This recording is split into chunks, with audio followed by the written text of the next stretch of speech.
Assalamualaikum warahmatullahi wabarakatuh. Selamat siang para bobotoh. Lagi-lagi di mobil ya. Sebetulnya saya tuh agak sedikit males nih bikin video, tapi saya terus-terusan ditanya sama wartawan-wartawan dan lain sebagainya gitu ya. Ini kita akan ngomong banyak hal nih, tapi saya mulai dengan obrolan saya tadi malam ya. Saya teleponan sama salah satu petinggi ya di Jakarta, dan akhirnya kami sepakat kalau nanti Liga Indonesia dihentikan atau di stop sama pemerintah, yang paling besar ya kontribusinya itu adalah kejadian di Bandung kemarin. Coba Anda lihat videonya, fotonya ya, pada nggak pakai masker, teriak-teriak, nyanyi-nyanyi, nggak jaga jarak, berkerumun lama sekali ya. Kalau saya hitung dari siang sore sampai malam itu ada 8 jam gitu ya. Berarti abai prokes dan lain sebagainya. Alasan seperti itu sudah cukup sebetulnya bagi pemerintah untuk menghentikan liga ya, sesuai aturan yang disepakati.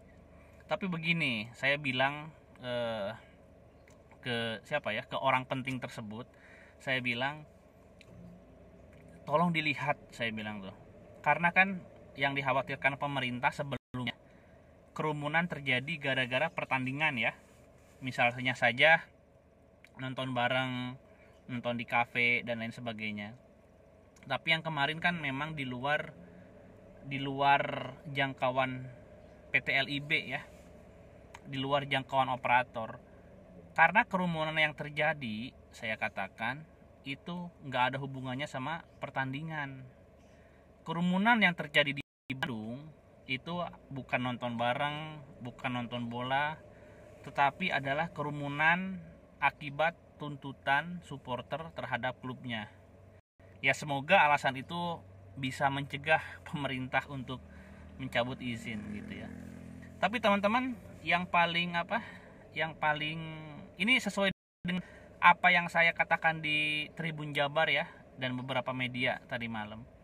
Jadi menurut perspektif saya, kenapa hal ini atau semua ini bisa terjadi? Ini terjadi karena krisis kepemimpinan di Bobotoh ya. Jadi Bobotoh tidak memiliki figur yang bisa dipercaya, yang dianggap bisa untuk menyampaikan aspirasi mereka ya. Kalau dulu kan ada Mang Ai Betik, almarhum Ai Betik, itu selalu bisa gesturnya diikuti, ucapan, pemikirannya respect ya, diberi atensi dan diikuti oleh semua kelompok bobotoh. Padahal kelompok bobotoh dulu dan sekarang sama, nggak cuma satu tapi berbagai segmen. Nah, namanya orang banyak, ketika dia sudah tidak memiliki satu figur yang bisa dipercaya, akhirnya apa? Akhirnya mereka jalan sendiri-sendiri kan, jalan sendiri-sendiri ya. Jadi sekarang ini nggak ada satu komando ya. Ini dimulai dari penghadangan bis tuh. Ini yang lucu nih, penghadangan bis, udah gitu ada yang kontra kan, marahin yang menghadang bis. Tiba-tiba yang marahinnya itu dimarahin lagi sama teman-temannya sendiri ya, bahwa dianggap lemah, tidak berkarakter dan sebagainya. Akhirnya yang marahin orang yang menghadang ini menghapus postingan yang memberitahu bahwa itu tidak benar gitu. Jadi ini udah pelin-pelan, udah nggak konsekuen ya. Akhirnya menghapus postingan bahwa mereka nggak sepakat dengan penghadangan. Belakangan malah melakukan demo. Nah, jadi nggak konsisten ya. Ya inilah yang namanya krisis kepemimpinan. Jadi harusnya kalau kita punya sosok figur ya, terukur maunya apa, tuntutannya apa, itu jelas ya, nggak bias.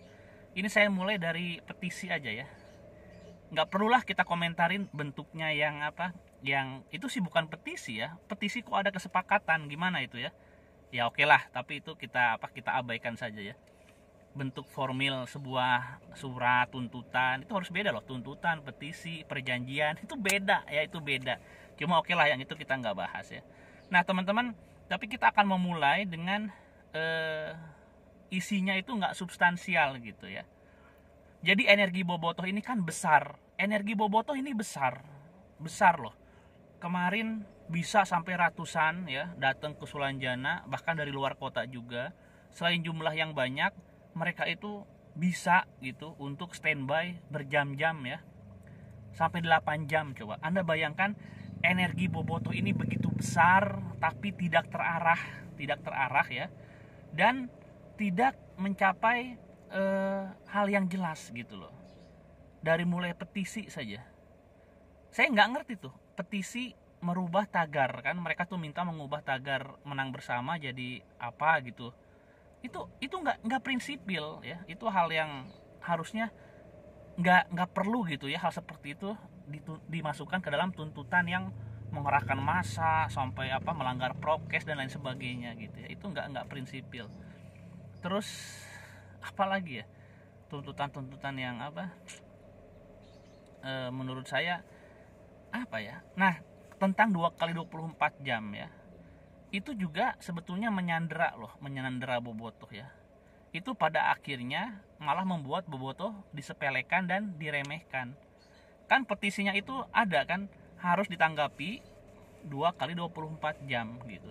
Nah, ya kalau misalkan nggak ditanggapin berarti kan disepelein kan, Bobotohnya kan nggak didengar kan, dan terjadi kan akhirnya nggak didengar. Terus Bobotohnya ngambek kan, merasa disepelekan, datang lagi ke Sulanjana tuh bawa spanduk apa, kumaha bos katanya gitu ya, seperti itulah. Jadi kalau kita bikin tuntutan itu harus terukur juga ya, harus terukur juga. Terus ada hal-hal yang sebetulnya itu bukan ranahnya Bobotoh gitu ya. Jadi intinya saya sepakat, saya setuju, saya juga maksudnya setuju itu enggak ini ya, enggak melarang-larang kalau orang mau demo terserah ya. Tapi perhatikan juga ini lagi masa pandemi dan lain sebagainya. Dan terutama gini loh, orang-orang Bandung ini kan dikenal orang yang pinter-pinter, cerdas gitu ya. Tapi kalau kita lihat tuntutan terus aksinya di hari Minggu itu saya nggak ngerti. Kan mereka tuh pingin ketemu sama petinggi Persib kan, Pak Teddy dan kawan-kawan. Itu kenapa hari Minggu? Kenapa nggak hari kerja? Ya, hari Minggu mah nggak ada orang atuh ya, lagi pada di rumah olahraga gitu.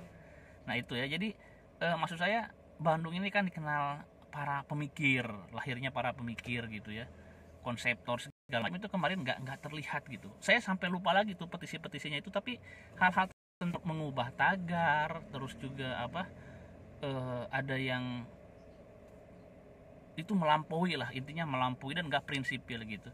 Sebetulnya kalau misalkan nah ini nih, ada ultimatum kepada bola tapi meminta duduk bareng, minta dilibatkan gitu ya, pertemuan itu gimana, saya juga nggak paham maunya apa gitu. Akhirnya kan seakan-akan teka ajakan apa gimana gitu. Karena begini, karena kalau ultimatum dari supporter terhadap klub atau manajemen ya, itu cukup begini saja, pokoknya minta progres ya, minta perbaikan dalam jangka waktu tertentu gitu. Ultimatum tuh seperti itu, tanpa perlu harus berdialog, harus ngobrol bareng ya gimana gitu ya. Ultimatum itu ibaratnya kan ancaman serius ya, tentang satu hal dalam waktu tertentu yang diminta apa gitu. Nah, bagaimana cara memenuhi target itu urusan manajemen sebetulnya begitu ya. Tapi ya itu terserah, itu udah terjadi ya, udah terjadi. Tapi yang ingin saya tekankan sekarang bahwa Bobotoh disepelekan, iya, dianggap remeh. Kenapa? Nih saya kasih tahu ya. Petisi kan katanya sudah ditandatanganin tadi malam ya. Tapi lihat jarak dari Bobotoh datang, Bobotoh nuntut tanda tangan ya. Kemarin aja sudah 8 jam lebih baru tanda tangan. Padahal petisi ini dibuat dari minggu lalu. Dan petisi ini kan mintanya kan 2 kali 24 jam diresponnya. Itu nggak direspon ya. Seminggu kemudian ada aksi kemarin baru direspon, itu pun berjam-jam. Itu artinya Bobotoh memang disepelekan, sudah dianggap remeh. Dan sebetulnya yang membuat manajemen menganggap remeh Bobotoh ya dari Bobotoh sendiri ya. Karena memang nggak ada leader, nggak ada figur yang memiliki daya tawar ya, bargaining position.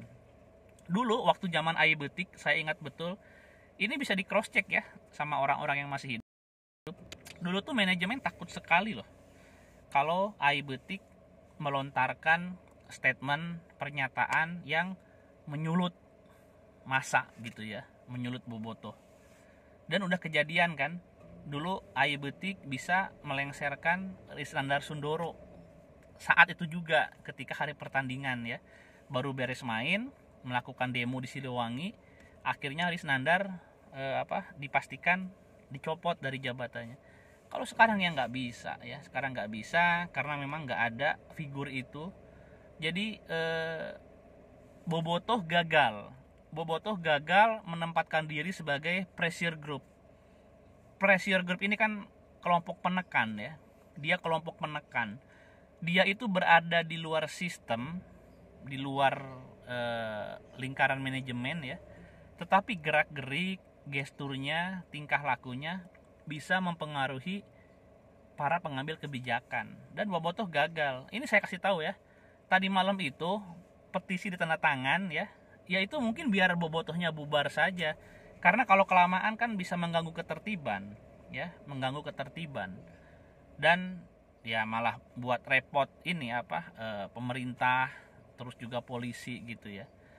Bukti bahwa sebetulnya petisi itu ditandatangan biar pada bubar dulu aja apa coba? Cek sekarang, tanya. Rene dicopot enggak ya?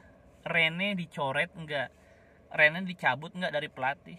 Enggak ya. Rene Alberts tetap akan mendampingi tim di seri kedua nanti gitu ya. Jadi tanda tangan mah tanda tangan aja biar pada bubar, tapi isi tuntutannya coba dicek hari ini atau besok lah, diikutin nggak akan gitu ya. Oke gitu aja Bobotoh. Jadi intinya krisis kepemimpinan di Bobotoh menjadikan semua ini terjadi ya. Jadi Bobotohnya diremehkan, Bobotohnya disepelekan, dan juga energi Bobotoh yang besar menjadi tidak terarah gitu. Oke gitu ya teman-teman ya. Ini sekaligus respon saya, udah banyak yang ngetek nanya sana sini. Ya ini saya buat video inilah ya, daripada bikin postingan lagi capek ngetiknya. Oke. Selamat siang semua. Assalamualaikum warahmatullahi wabarakatuh.